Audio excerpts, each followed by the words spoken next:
Today is Friday, March 31st. We're talking about a historic turning point. After years of investigations, former President Trump is actually being charged with a crime. Also, an American journalist was arrested in Russia. And in a setback to Russia, NATO is welcoming a new country. Plus, there could soon be changes to what your health insurance covers. A weeks-long trial over a celebrity skiing accident has finally come to an end with a jury's decision. And women's Final Four tickets now cost more than the men's. Those stories and more news to know in today's episode. Welcome to The Newsworthy. All the day's news in around 10 minutes. Fast, fair, fun, and on the go. I'm Erica Mandy. Thanks so much for being here. You ready? Let's do this. For the first time in American history, a former president has been charged with a crime. A New York grand jury indicted former President Trump for his alleged role in a hush money payment to an adult film star. The indictment is sealed, so the exact charges are not known.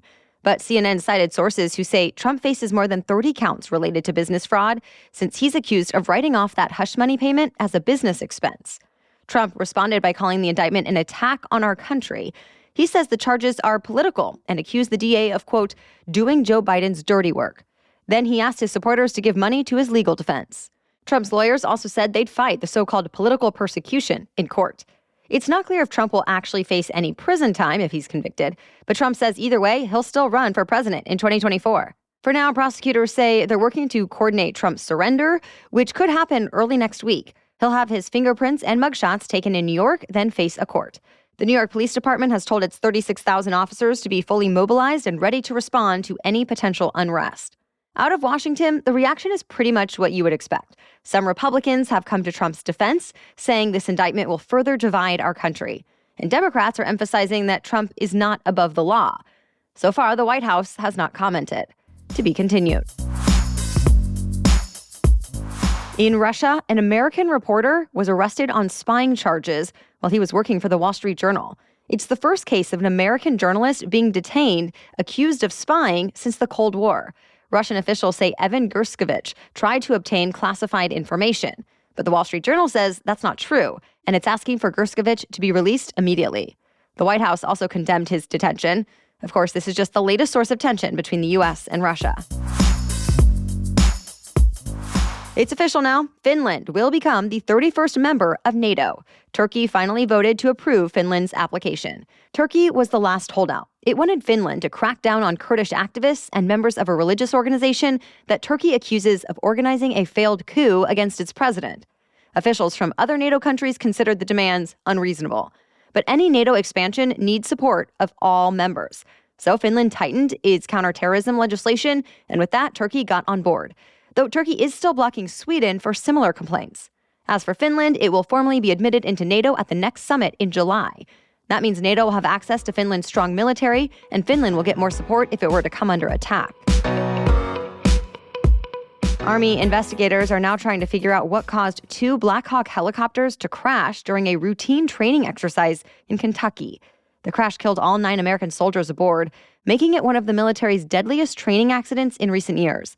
The helicopters were being flown using night vision goggles, the skies were clear, and the winds were calm. But the choppers went down in a field in the Fort Campbell area. It's not clear what happened.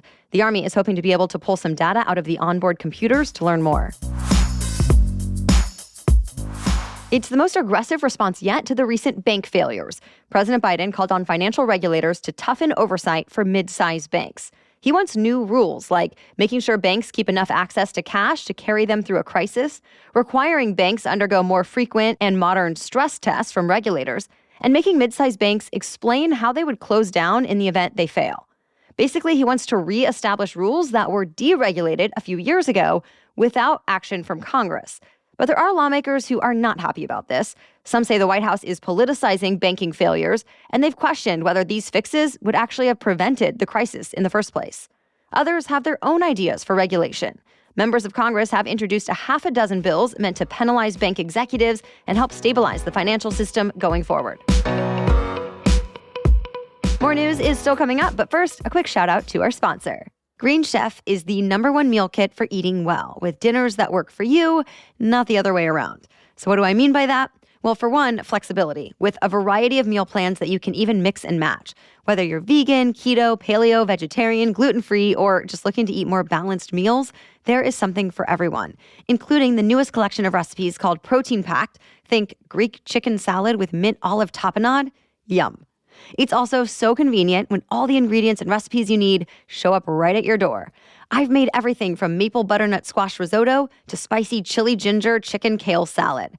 And I've loved it all. I even enjoy cooking for a change. My husband and I usually cook some of the meals together and get my toddler involved when possible as well, so it just makes it extra fun.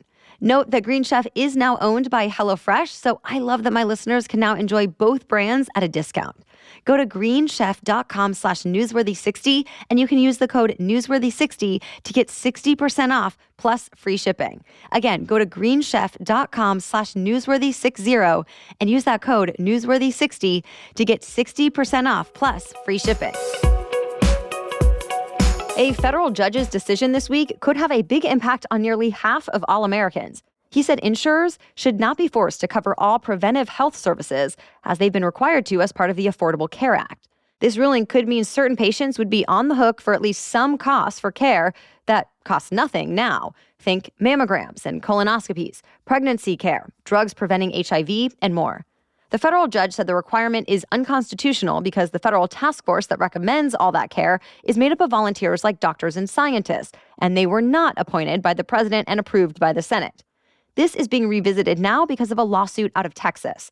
A handful of Christian-owned businesses argued they should not have to cover birth control and HIV prevention drugs. The Biden administration is expected to appeal the decision, though. And either way, the Wall Street Journal says insurers probably won't drop free preventive care right away since most contracts are written through the end of the year. Separately, millions of Americans could be losing their health insurance altogether. A federal rule that protected people's Medicaid coverage during the pandemic expired this morning at midnight. Medicaid is specifically for low-income and disabled people. So the 85 million Americans who are on Medicaid now actually have to re-enroll to keep their benefits. And if they haven't given proof they still deserve the coverage, they could be cut off. States could start removing people over the next few months.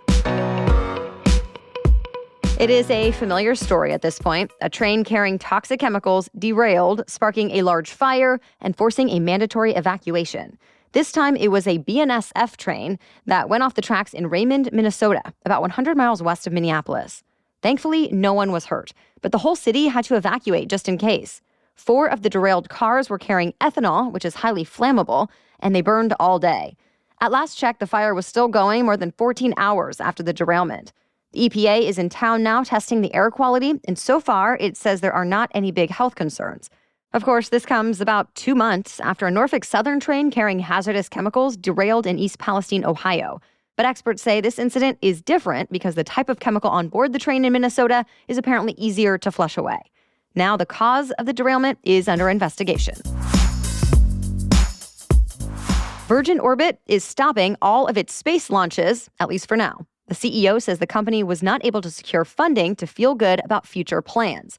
And it needed it, since majority owner Sir Richard Branson no longer wanted to put his own money into it. With this week's announcement, 85% of Virgin Orbit employees will be laid off. This is a big turnaround since the company was among just a few American rocket companies to successfully reach orbit with a privately developed launch vehicle. Virgin Orbit was known for its unusual system that used a modified 747 jet to send satellites into space. Overall, the company made 4 successful missions and launched 33 satellites into orbit. Actress and wellness guru Gwyneth Paltrow has just won a court case that captivated social media for the last couple of weeks. It all started back in 2016 at a Utah ski resort. A retired optometrist accused Paltrow of skiing into him, leaving him with broken ribs and lasting brain damage.